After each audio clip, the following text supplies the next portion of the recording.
Albany and lobbied for the 30% rent cap. I've also been very involved fighting for HASA for All, which was a bill that would allow more folks, before they actually develop more serious aspects of HIV and AIDS, to be able to get housing in New York City. And as a city council member, I would work to reintroduce that bill.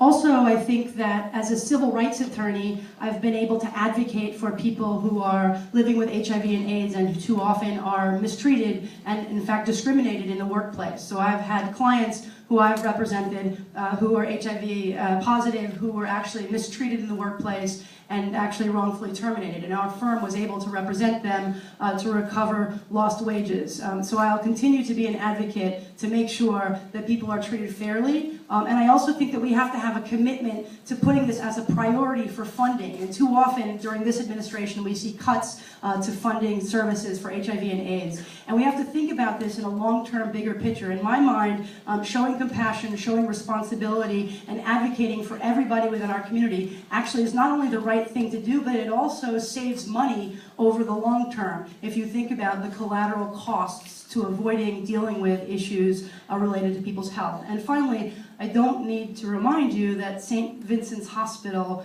was the ground where, nurses and doctors were treating HIV and AIDS at St. Vincent's before anywhere else, when other hospitals were turning people away and afraid to treat them.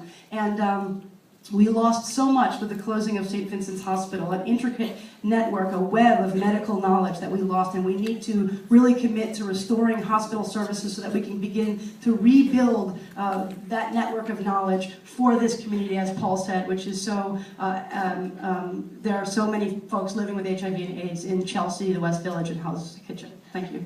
Yeah, I just